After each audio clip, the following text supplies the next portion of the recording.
Hello friends, मैं जोमस बिटाबा स्वागत करता हूं आप सभी का अपना YouTube channel learn with concept पे। आज हम पढ़ने वाले हैं एनसीईआरटी पर आधारित क्लास 10th की मैथ का प्रश्नावली 1.3 के सभी क्वेश्चंस और इससे जुड़ी हुई कॉन्सेप्ट। तो चलिए फ्रेंड्स शुरू करते हैं। हमें इसमें पढ़ना है अपरिमेय संख्याओं का पुनर्भ्रमण। कैसे पुनर्भ्रमण की बात कर रहा है, तो हमें इसमें पढ़ना है कि अगर आपके पास अपरिमेय संख्याएं हैं तो इसे आप सिद्ध कैसे करेंगे कि वास्तव में ये आपकी अपरिमेय संख्याएं ही हैं। बहुत ही इजी वे से हम इसे कर सकते हैं। कैसे? अगर हमारे पास कोई भी संख्या को अपरिमेय सिद्ध करना है तो जस्ट इसके अपोजिट हमें मानना पड़ता है कि ये हमारी एक परिमेय संख्या है, और फिर परिमेय संख्याओं के सारे गुण को इसमें हम लोग उपयुक्त प्रयुक्त में लाते हैं और अंतिम में करते समय हमें विरोधाभास प्रयुक्त होता है कि हमने जिसको परिमेय संख्याएं माना था वो वास्तव में परिमेय संख्याएं है ही नहीं, वो हमारी अपरिमेय संख्याएं थी। कैसे? चलिए हम इसको करते हैं एक बहुत ही ईजी वे से और एक एग्जाम्पल के थ्रू। जैसे अगर हमारे पास मान लीजिए कोई हमारे पास एक संख्या है √5 और आपसे पूछा कहा है कि √5 को आप सिद्ध कीजिए कि √5 जो है आपकी एक अपरिमेय संख्या है, अपरिमेय संख्या है। ओके, हमें यह सिद्ध करना है। सॉरी, मैं यहाँ लिख दे रहा हूँ, हमें सिद्ध करना है। क्या सिद्ध करना है भैया? सिद्ध करना है कि √5 जो है आपकी एक अपरिमेय संख्या है। आप इसे कैसे करेंगे? बहुत ही इजी वे से आप इसे कर सकते हैं। मैं यहाँ पर सही से कर दे रहा हूँ। √5 एक अपरिमेय संख्या है। सबसे पहले हमें मान लेते हैं कि ये हमारा एक परिमेय संख्या है, तो यहाँ पर हम लिखेंगे कि माना √5 एक परिमेय संख्या है।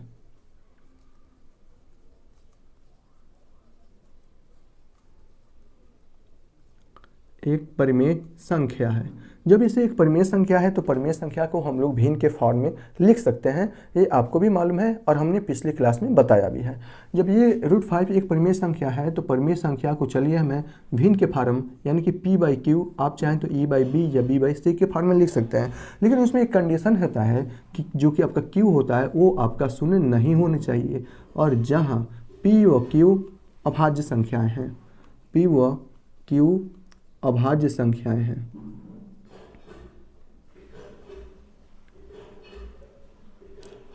अभाज्य संख्याएं हैं। अब यहाँ पर एक तो कंडीशन है कि p और q आपकी एक अभाज्य संख्या है, और यहाँ पर आप देख रहे हैं p और q का कोई भी आपकी उभयनिष्ठ गुणनखंड नहीं है। जैसे 1 1 नहीं है, 2 2 यहाँ पर नहीं है, 3 3 नहीं है, 4 4 नहीं है, कोई भी उभयनिष्ठ गुणनखंड नहीं है। तो हमें यहाँ पर लिखना होगा तथा p व q का कोई भी उभयनिष्ठ गुणनखंड नहीं है। कोई भी उभयनिष्ठ गुणनखंड नहीं है।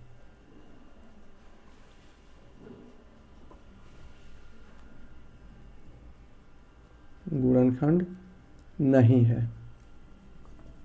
ओके, अच्छा, दूसरी बात कि जब उभयनिष्ठ गुणनखंड नहीं है तो सेकेंड स्टेप में हम क्या करते हैं, इन दोनों पक्षों का वर्ग करते हैं। उसके बाद से देखते हैं तो √5 का हम यहाँ पर दोनों पक्षों का वर्ग करने पर आप यहाँ लिख सकते हैं, दोनों पक्षों का वर्ग करने पर, दोनों पक्षों का मैं वर्ग करता हूँ तो √5 का वर्ग क्या हो जाएगा, और इक्वल टू p²/q², जहाँ आप यहाँ से लिख सकते हैं √5 का स्क्वायर होता है 5 इक्वल टू p²/q², या आप यहाँ से लिख सकते हैं कि p² बराबर 5q²। यहाँ पर आप देखिए q और p जो है एक अभाज्य संख्या है, यानी कि अभाज्य संख्या कोई भी आप यहाँ पर रखिए, 1 3 5 7 कुछ भी रखिए अभाज्य संख्या, और उसका वर्ग कीजिए, उसमें 5 से गुणा कीजिए, तो p² का जो मान आएगा वो 5 से विभाजित होगा। इस प्रकार हम कह सकते हैं कि p² 5 से विभाजित है। जब p² 5 से विभाजित है तो p भी आपका 5 से विभाजित होगा। आप यहाँ मान रख के चेक कर सकते हैं। तो मैं डायरेक्ट यहाँ लिख रहा हूँ कि p² 5 से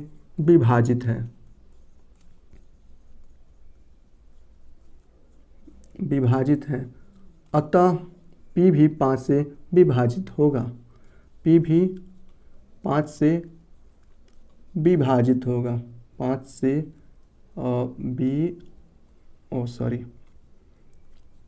विभाजित मतलब p में भी 5 से पूरी भाग चला जाएगा। ओके, जब p 5 से जब विभाजित होगा तो हम इसे लिख सकते हैं p बराबर 5 मान लीजिए एक बार में विभाजित हो रहा है या 2 बार में हो रहा है, 3 बार में हो रहा है, हमें नहीं मालूम है तो हम इसको m बार में लिख दे रहे हैं। ओके, और हम इसको समीकरण नंबर 1 कर दे रहे हैं। अब हम इसका कर रहे हैं वर्ग कर रहे हैं, वर्ग करने पर हम इसे लिख सकते हैं पी स्क्वायर बराबर 25m स्क्वायर, और यहाँ से हम पी स्क्वायर का मान समीकरण नंबर 1 में रखते हैं। पी स्क्वायर का मान समीकरण 1 में रखते हैं, 1 में रखते हैं। समीकरण 1 में पी स्क्वायर का मान रखिए कितना है 25m स्क्वायर, मैं इसमें रख रहा हूँ, तो हमें मिलेगा 25m स्क्वायर बराबर 5q स्क्वायर, या 5 टाइम्स से कट भी जाएगा तो यहाँ से होगा q स्क्वायर बराबर लिख सकते हैं आप 5m स्क्वायर भी होगा। आप यहाँ देख रहे हैं कि पी स्क्वायर भी 5 से विभाजित है इस पहले वाले समीकरण से, और समीकरण 2 से भी आप देख रहे हैं कि क्यू स्क्वायर भी 5 से विभाजित है। और जो हमने प्रारंभ में लेकर चला था वो क्या था, हमें पी और क्यू का कोई भी उभयनिष्ठ गुणनखंड नहीं है, यानी कि पी और क्यू प्रारंभ में जब हम लेकर चले थे तो वहाँ पर हम किसी से विभाजित नहीं हो रहा था, लेकिन यहाँ पर पी स्क्वायर भी 5 से विभाजित है समीकरण 1 से, और समीकरण 2 से क्यू स्क्वायर भी 5 से विभाजित है। अतः हमने जो मान कर चले थे वो हमने गलत माना था। अतः जो हमने माना था √5 एक परिमेय संख्या है, वो हमारा एक अपरिमेय संख्या है। यहाँ पर हम लिखेंगे अतः समीकरण 1 व 2 से, समीकरण 1 व 2 से ज्ञात है कि P व Q दोनों 5 से विभाजित हैं, दोनों 5 से विभाजित हैं,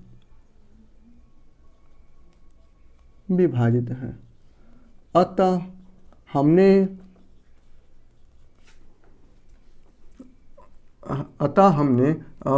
हम लिख सकते हैं क्या, 5 से विभाजित है तो हम लिख सकते हैं कि √5 एक अपरिमेय संख्या होगी, अपरिमेय संख्या होगी। या इसके पहले आप लिखिए अतः हमने जो माना था वह गलत था, वह गलत है। अतः यहाँ से अतः √5 एक अपरिमेय संख्या होगी। इस प्रकार किसी भी संख्या को आप बहुत ही इजी वे से अपरिमेय संख्या को सिद्ध कर सकते हैं यदि है तो। जैसे अगर आपके पास √2 पूछे तो उसे आप लोग कैसे करना है, सेम वे से करना है, और ये सेम लैंग्वेज लिखना है। हर साल बोर्ड में आपका एक प्रश्न 2 नंबर या 3 नंबर से यह आपके पूछे जाते हैं, इस साल भी पूछे गए थे और हर साल ये पूछे ही जाते हैं, इसलिए आपको ये लैंग्वेज सेम टू सेम लिखना है। आप अपनी मर्जी से लैंग्वेज को भी बना सकते हैं, बहुत ही इजी है, और शब्द तो आपको सिर्फ ऐसे ही लिखना है। इसी प्रकार अगर आपसे कहे √2 एक अपरिमेय संख्या है, इसे सिद्ध कीजिए, तो आपको बस क्या करना है, √5 जहाँ जहाँ है वहाँ आपको बस √2 रख लेना है। जैसे अगर आपसे कहता है कि √2 एक अपरिमेय संख्या है, सिद्ध कीजिए, तो आपको बस मानना है कि ये जो √5 की जगह पर √2 एक परिमेय संख्या है। इस प्रकार जब ये एक परिमेय संख्या है तो उसे हम लोग भिन्न के रूप में यानी कि p/q के रूप में लिख सकते हैं। और जब हम भिन्न के रूप में परिमेय संख्याओं को लिखते हैं तो उसका हर शून्य नहीं होनी चाहिए। जहाँ p और q अभाज्य संख्या है तो p और q का कोई भी उभयनिष्ठ गुणनखंड नहीं है। ओके, यहाँ से आप देख सकते हैं कोई भी उभयनिष्ठ गुणनखंड नहीं है, लेकिन यहाँ से हम देख रहे थे कि 5 उभयनिष्ठ गुणनखंड आ रहा था। अब हम क्या करेंगे, इस दोनों पक्षों का वर्ग करेंगे। वर्ग करने के बाद √5 की जगह पर मैं √2 आ जाएगा। इस प्रकार हम इसको लिख सकते हैं √2 का वर्ग हो जाएगा 2, और इसी प्रकार इसको हम लिख सकते हैं √p² बराबर 2q²। अतः p² यहाँ देखिए p² 2 से विभाजित है, 2 से विभाजित है, अतः p भी आपका 2 से विभाजित हो जाएगा। अच्छा, ये कैसे होगा, आप q की जगह पर कोई भी अपरिमेय संख्या को अभाज्य संख्या को रखिएगा। जैसे मैं यहाँ पर रख दे रहा हूँ, अभाज्य संख्या हमारी 2 है ना, तो मैं इसके q की जगह पर 2 रखूँगा, तो 2 का स्क्वायर 4 और 4 दूना 8, तो p² अगर 8 से विभाजित है, देखिए यहाँ पर p² यहाँ देखिए p² यदि आपका 8 से विभाजित है तो आपका p, तो इसके यहाँ से p का मान क्या होगा, p का मान यहाँ से हो जाएगा 2√2, तो p भी आपकी 2 से विभाजित होगा। देखिए आगे 2 आ गया ना, तो p भी आपका आगे 2 आ गया, 2 × √2 है ना, तो p का जो भी मान आएगा वो भी 2 से विभाजित होगा। चलिए देखिए यहाँ 2 से विभाजित मैं करूँ तो 2 एकम 2 बच जाएगा √2 टाइम्स। इस प्रकार p² अगर 8 से विभाजित है तो p भी आपका 2 से विभाजित होगा पूरी बार में। ओके, ठीक है। इसको नहीं लिखना है, मैंने आपको समझाने के लिए ये सब बताया है। तो बस पी स्क्वायर 2 से विभाजित है तो पी भी 2 से विभाजित होगा, तो पी बराबर हम इसको लिख सकते हैं, मान लीजिए एम बार में विभाजित हो रहा है तो पी स्क्वायर बराबर 2 गुना यहाँ से हो जाएगा आपका 4। और इस प्रकार पी स्क्वायर का मान जब समीकरण नंबर 1 में रखेंगे और समीकरण नंबर 1 में रखेंगे तो यहाँ से हो जाएगा 4m स्क्वायर बराबर हो जाएगा, और यहाँ से 5 की जगह पर मैं 2 की स्क्वायर हो जाएगा। इस प्रकार क्यू स्क्वायर बराबर ये 2 टाइम्स कट जाएगा ना, 2 स्क्वायर। यहाँ देख रहे हैं समीकरण 1 से पी स्क्वायर 2 से विभाजित है, क्यू स्क्वायर 2 से विभाजित है। इस प्रकार हम लिख सकते हैं समीकरण 1 व 2 से ज्ञात है कि पी व क्यू दोनों कितने से विभाजित हैं, 2 से विभाजित हैं। अतः इसका एक उभयनिष्ठ गुणनखंड मिल गया 2, लेकिन हमने जो मानकर चला था वहाँ माना था कि इसका कोई एक उभयनिष्ठ गुणनखंड नहीं है। इस प्रकार हम लिख सकते हैं कि जो हमने माना था वो गलत था, अतः √2 जो होगा वो एक अपरिमेय संख्या होगी। ओके फ्रेंड्स, इस प्रकार प्रश्नावली 1.3 से जुड़े हुए सभी कॉन्सेप्ट यहीं पर ख़त्म होते हैं। अब हम पढ़ने वाले हैं इससे संबंधित क्वेश्चंस कैसे कर सकते हैं बहुत ही इजी वे से। तो हमारे पास बुक्स है, उस बुक्स से हम इस क्वेश्चन को करने की कोशिश करते हैं। तो चलिए हम इस बुक से क्वेश्चंस को करते हैं, देखते हैं हमारे क्वेश्चंस क्या रहा है। ओके, पहला जो क्वेश्चंस है कुछ इस प्रकार है कि √5 एक अपरिमेय संख्या है। ओके, √5 है ना। ओके, हमारे पास बुक्स है जो कि क्लास 10th का है, NCERT पर बेस्ट है। हमें इसमें करना है कि रूट जो आपका 5 है वो आपकी अपरिमेय संख्या है। जैसे मैंने बताया है आपको सिर्फ वैसे करना है, और ये लैंग्वेज भी आपको ऐसे ही लिखना है, इसमें कोई छेड़छाड़ नहीं करनी है। आप अपनी मर्जी से लैंग्वेज को बना सकते हैं, इसमें कोई प्रतिबंध नहीं है। ओके, तो पहला जो क्वेश्चन है प्रश्नावली 1.3 का, वो क्वेश्चन जो था हमने उसी का एग्जाम्पल लेकर कर दिया है। दूसरी जो क्वेश्चन है उसमें दिया है 3 + 2√5 एक अपरिमेय संख्या है। क्या है? 3 + 2√5 है ना, 3 + 2√5। आप यहाँ देखिए, अगर आपसे जो दूसरा जो क्वेश्चन है उसमें कहा है 3 + 2√5 एक अपरिमेय संख्या है। ओके, अच्छा, कुछ अपरिमेय संख्या परिमेय संख्याओं की कुछ संक्रियाएं होती हैं, उसको आप देख लेंगे। उसके बाद से इस क्वेश्चन को बहुत ही इजी वे से आप कर सकते हैं। जैसे अगर हम किसी अपरिमेय संख्या का, अगर हम किसी शून्येतर संख्या से अपरिमेय संख्या में भाग देते हैं, मतलब शून्य संख्या को छोड़कर किसी भी संख्या को अपरिमेय संख्या में भाग देते हैं, तो उसका जो भागफल आता है हमेशा अपरिमेय संख्या आता है। और किसी भी अपरिमेय संख्या में परिमेय संख्या को जोड़ेंगे तो भी आपकी परिमेय संख्या आएगी। किसी भी अपरिमेय संख्या को परिमेय संख्या से गुणा किया जाएगा, या किसी भी परिमेय संख्या से अपरिमेय संख्या में गुणा किया जाता है तो हमेशा वो अपरिमेय संख्या होता है। आपको ये संक्रियाएं मालूम है, क्लास 9th में हमने ये पढ़ चुके हैं। तो आप इस क्वेश्चन को बहुत ही ईजी वे से कर सकते हैं। कैसे? आपको बस इतना लिखना है, देखिए √5 के लिए जैसे मैंने आपको बताया वैसे करना है, और आपको सिद्ध करना है कि √5 एक अपरिमेय संख्या है। उसके बाद से आपको क्या करना है, उसके बाद से आपको लिखना है यहाँ पर मैं थोड़ा सा आगे से कर दे रहा हूँ। आपको लिखना है √5, आपको जब यहाँ तक आप प्रूफ कर देंगे कि √5 एक अपरिमेय संख्या है, तब आप लिखेंगे यहाँ पर, तब 2√5 भी एक अपरिमेय संख्या होगी, एक अपरिमेय संख्या होगी। ये कब लिखना है? जब आपको √5 के लिए ये जब आप पूरे सिद्ध कर देंगे उसके बाद से लिखेंगे 2√5 भी एक अपरिमेय संख्या होगी, क्योंकि हम जानते हैं किसी परिमेय संख्या को अपरिमेय संख्या से गुणा करने पर संख्याएं अपरिमेय ही रहती हैं। मन करेगा तो आप लिख लीजिएगा या न लिखिएगा, आपके ऊपर है। ओके, तब 2√5 भी एक अपरिमेय संख्या होगी, और उसके नीचे आप क्या है 3 ऐड करना है नो, देन तब आप लिखेंगे 3 + 2√5 भी एक अपरिमेय संख्या होगी, भी एक अपरिमेय संख्या होगी। ओके, इस प्रकार आप इसे कर सकते हैं बहुत ही इजी वे से। ओके फ्रेंड्स, और नीचे आप लोग लिख दीजिएगा, मन करेगा तो आप यहाँ भी इसके लिए भी आपको लिखना पड़ेगा। क्या लिखना पड़ेगा कि हम जानते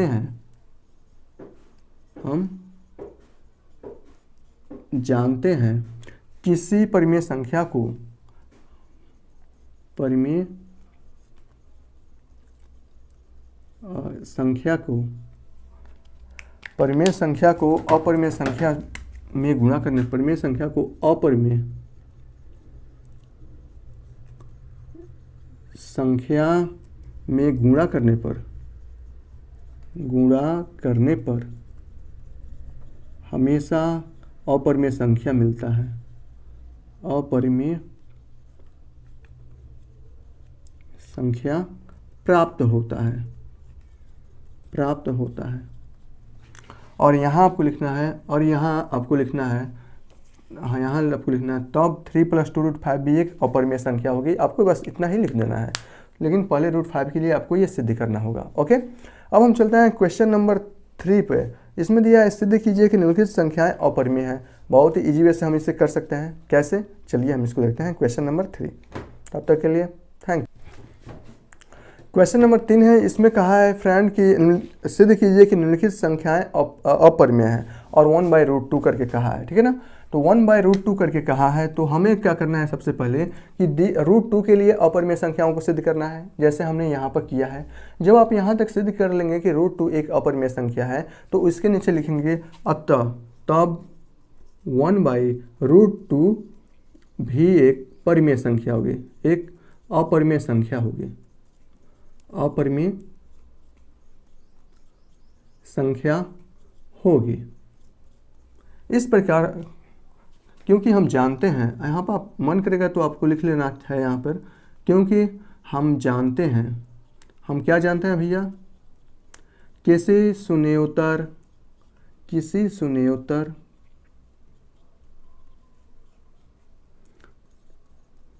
संख्या को अपरिमेय संख्या से भाग देने पर, अपरिमेय संख्या से भाग देने पर अपरिमेय संख्या ही प्राप्त होती है, अपरिमेय संख्या ही प्राप्त होती है। कहने का मतलब क्या है कि अगर आपके पास कोई भी अपरिमेय संख्या है, जैसे हमारे पास मान लीजिए एक अपरिमेय संख्या है √5, और हम इसमें मान लीजिए 1 से भाग दे रहे हैं या 2 से भाग दे रहे हैं या फिर 3 से भाग दे रहे हैं, तो हमेशा यहाँ पर अपरिमेय संख्या ही मिलती है। आपको मालूम होना चाहिए, संक्रियाएं में हम लोगों ने पढ़ चुके हैं। ओके, कैसे, लेकिन शून्योत्तर हमने क्या लिखा है, शून्योत्तर मतलब शून्य को छोड़कर अगर शून्य से इसमें भाग दे दिया जाए तो हमें मिलेगा शून्य, जो कि एक परिमेय संख्या है। इसलिए हमने यहाँ पर शून्योत्तर संख्या को छोड़कर यहाँ पर लिख दिया शून्योत्तर संख्या, किसी शून्योत्तर संख्या को, यानी कि शून्य को छोड़कर बाकी जितनी भी संख्याएं हैं उनको अपरिमेय संख्या से भाग देने पर हमेशा अपरिमेय संख्याएं प्राप्त होती है। तो बस आपको तीसरा का, ये कौन सा है, तीसरा का पहला आपको ऐसा ही करना है कि 1/√2 के लिए। चलता है दोस्तों क्वेश्चन नंबर तीसरा के दूसरा पर। इसमें कहा है आपका 3 + 2√5, यहाँ देखिए 3 + 2√5 एक अपरिमेय संख्या है। ओके, हमें ये सिद्ध करना है 3 + 2√5 एक अपरिमेय संख्या है। तो सबसे पहले हम क्या करेंगे, √5 के लिए सिद्ध करेंगे कि √5 एक अपरिमेय संख्या है। उसके लिए जैसे हमने विधि बताया वैसे आपको करना है। जैसे हमें सिद्ध करना है √5 एक अपरिमेय संख्या है, तो यहाँ पर हम मानेंगे √5 एक हमारा परिमेय संख्या है। जब इसको परिमेय संख्या है तो √5 को हम लोग p/q के रूप में लिख सकते हैं, जहाँ q आपका शून्य नहीं होना चाहिए, p और q अभाज्य संख्या होनी चाहिए, जहाँ p और q का कोई इस समय यहाँ पर देख रहे हैं उभयनिष्ठ गुणनखंड नहीं है। अब हम दोनों पक्षों का वर्ग करेंगे, यानी कि जब हम √5 का वर्ग करेंगे तो हमें मिलेगा p², यहाँ पर मिल जाएगा √5 का स्क्वायर हो जाता है 5, और यहाँ से मिलेगा p² = 5q²। ओके, इस प्रकार आप यहाँ देख रहे हैं कि p² जो है वो 5 से विभाजित है, अतः p भी जो होगा वो 5 से विभाजित होगा। जब p हमारा 5 से विभाजित होगा तो मान लीजिए m बार में विभाजित हो रहा है, 1 2 3 4 हमें नहीं मालूम है, तो मान लेते हैं इसको m बार में विभाजित हो रहा है। इस प्रकार इन दोनों का वर्ग करने पर हमें मिलता है यहाँ पर 25², हम इसको समीकरण नंबर 2 मान लेते हैं। तो p² का मान जब समीकरण नंबर 1 में रखते हैं तो यहाँ पर हो जाता है 25m² है ना, यहाँ पर 25m² बराबर क्या है, यहाँ पर q² 5q² है। ओके, तो यहाँ पर q² बराबर कितने टाइम्स, 5 टाइम्स से कट जाएगा, यानी कि q² बराबर 5m² आ जाएगा। समीकरण 1 और समीकरण 2 से हमें यहाँ पर हमें मिल रहा है कि वास्तव में p² भी 5 से विभाजित है और q भी यहाँ पर 5 से विभाजित है। और प्रारंभ में हमने माना था कि p और q का कोई भी उभयनिष्ठ गुणनखंड नहीं है, अतः हमने जो माना था वो हमारा गलत था, √5 एक अपरिमेय संख्या होगी। जब आपने इसके लिए जब आप सिद्ध कर सकते हैं √5 एक अपरिमेय संख्या है, तब आपको लिखना है 2√5 भी एक अपरिमेय संख्या होगी, एक अपरिमेय संख्याएं होंगी, परिमेय संख्या होगी। और ये कैसे होगी, ये संक्रियाएं से होती है, आपको मालूम होनी चाहिए। तो आप यहाँ लिख सकते हैं अपरिमेय संक्रियाओं से, किसके संक्रियाओं से? अपरिमेय संक्रियाओं से होती है। ओके, कहने का मतलब है किसी भी संख्या को किसी भी संख्या नहीं, हमेशा परिमेय संख्या को जब अपरिमेय संख्या से गुणा किया जाता है तो सदैव मान अपरिमेय संख्या ही प्राप्त होती है। इसलिए हम कह सकते हैं जब 2 को अपरिमेय √5 से गुणा किया है तो ये भी हमारा अपरिमेय संख्या होगी। इस प्रकार हम यहाँ से ये भी लिख सकते हैं कि जो 3 + 2√5 है वो भी हमारा एक अपरिमेय संख्या होगी, भी एक अपरिमेय संख्या होगी, अपरिमेय संख्या होगी। और ये कहाँ से आप लोग लिखेंगे? आप ये लिखेंगे संक्रियाओं से लिखेंगे। किसके संक्रियाओं से? अपरिमेय संक्रियाओं से होगी। क्यों? हमें ये भी मालूम है कि अगर कोई अपरिमेय संख्या में कोई परिमेय संख्या जोड़ी जाए, कोई अपरिमेय संख्या घटाई जाए या कोई परिमेय संख्या से गुणा किया जाए तो उसका मान हमेशा अपरिमेय संख्या ही आता है। और वहाँ से हम लिख सकते हैं कि 3 + 2√5 भी एक अपरिमेय संख्या होगी। ओके, अब हम चलते हैं क्वेश्चन नंबर तीसरा पर और देखते हैं कि वो क्वेश्चन क्या कह रहा है। इसमें दिया है 6 + √2 एक अपरिमेय संख्या है, इसको सिद्ध करना है। कितना? 6 + √2। तो मैं क्या करता हूँ कि इसे मिटा देता हूँ और फिर मैं इसे बताने की कोशिश करता हूँ। तो चलिए फ्रेंड्स शुरू करते हैं। तीसरा क्वेश्चन है। इसमें कहा है आपको तीसरा है, इसमें कहा है 6 + √2, यही है ना? 6 + √2 आपकी एक अपरिमेय संख्या है, हमें इसको सिद्ध करना है। तो बहुत ही ईजी वे से हम इसे सिद्ध कर सकते हैं। कैसे? सबसे पहले आपको √2 के लिए सिद्ध करना है कि √2 आपकी एक अपरिमेय संख्या है। इसको सिद्ध करने की विधि हमने पढ़ चुका है, हमने 2 क्वेश्चन भी ऑलरेडी इससे कर लिया है। हालांकि एक बार हम इसे और करा दे रहे हैं क्योंकि हमारा ये लास्ट क्वेश्चन है। ओके, हमें सिद्ध करना है कि √2 एक अपरिमेय संख्या है। तो ये सिद्ध करना है ना, √2 आपकी एक अपरिमेय संख्या है। इसके विपरीत हम मान लेते हैं कि आपका जो √2 है वो आपकी एक परिमेय संख्या है। जब ये परिमेय संख्या है तो उसे हम लोग परिमेय संख्या के रूप में यानी कि p/q के रूप में √2 को लिख सकते हैं। इस प्रकार जहाँ q 0 नहीं होना चाहिए, p और q अभाज्य होना चाहिए, और p और q का आप यहाँ देख रहे हैं कोई भी आपकी उभयनिष्ठ गुणनखंड नहीं है। हम क्या करते हैं? इन दोनों पक्षों का वर्ग करते हैं, यानी कि मैं करता हूँ √2 का वर्ग कर देता हूँ। इस प्रकार वर्ग करने पर √2 का वर्ग हो जाएगा सिर्फ 2 और यहाँ पर हो जाएगा p²/q²। ओके, यहाँ से आप p² का मान निकालेंगे तो यहाँ से हो जाएगा 2q²। मैं इसको समीकरण नंबर 1 कर देता हूँ, इसमें कोई प्रॉब्लम नहीं होनी चाहिए। और उसके बाद से मैं क्या करता हूँ, आप यहाँ देख रहे हैं कि जो p² है वो 2 से विभाजित है। अच्छा, ये 2 से विभाजित तभी है जब ये q और p आपकी अभाज्य संख्याएं हैं। जब आपकी ये 2 से विभाजित है तो आपका p भी 2 से विभाजित होगा। मान लीजिए p जो है 2 से विभाजित है तो वो मान लीजिए m बार में विभाजित हो रहा है। उस कंडीशन में इन दोनों पक्षों का वर्ग करने पर आपको आ जाएगा यहाँ पर 4m²। मैं इसको समीकरण नंबर 2 दे देता हूँ। यहाँ से मैं p² का मान है समीकरण नंबर 1 में रखता हूँ तो यहाँ से हो जाएगा p² और 4m² बराबर कितना है? 2q² है ना। तो यहाँ से q² बराबर यह 2 टाइम्स कट जाएगा और यहाँ बचेगा 2m²। समीकरण 1 और समीकरण 2 से आप देख रहे हैं कि जो p और q है वो 2 से विभाजित हुआ है। अतः यहाँ पर मिल रहा है कि p और q का उभयनिष्ठ गुणनखंड क्या है? 2 है। और जो प्रारंभ में हम लेकर चले थे वहाँ p और q का कोई भी उभयनिष्ठ गुणनखंड नहीं था। अतः हमने जो माना था कि ये वास्तव में √2 एक परिमेय संख्या है वो गलत था। √2 एक अपरिमेय संख्या होगी, वह हम यहाँ से लिख सकते हैं। कितने से विभाजित? 2 से विभाजित है, अतः हमें माना था वो गलत है। अतः √2 एक अपरिमेय संख्या होगी। ओके, जब √2 की एक अपरिमेय संख्या होगी तब 6 + √2 भी आपकी एक अपरिमेय संख्याएं होगी। या कहाँ से होंगी? संक्रियाओं से, क्योंकि हमें मालूम है अपरिमेय संख्या में कोई परिमेय संख्या जोड़ी जाए या घटाई जाए या गुणा किया जाए या भाग किया जाए वो सभी के सभी संख्याएं अपरिमेय ही होंगी। इस प्रकार 6 + √2 भी ये आपकी एक अपरिमेय संख्या होगी। अब हम लिख सकते हैं कि अपरिमेय संक्रियाओं से। ओके, इसकी कोई ज़रूरत नहीं है तो ये इसकी कोई ज़रूरत नहीं है तो मैं इसे मिटा देता हूँ।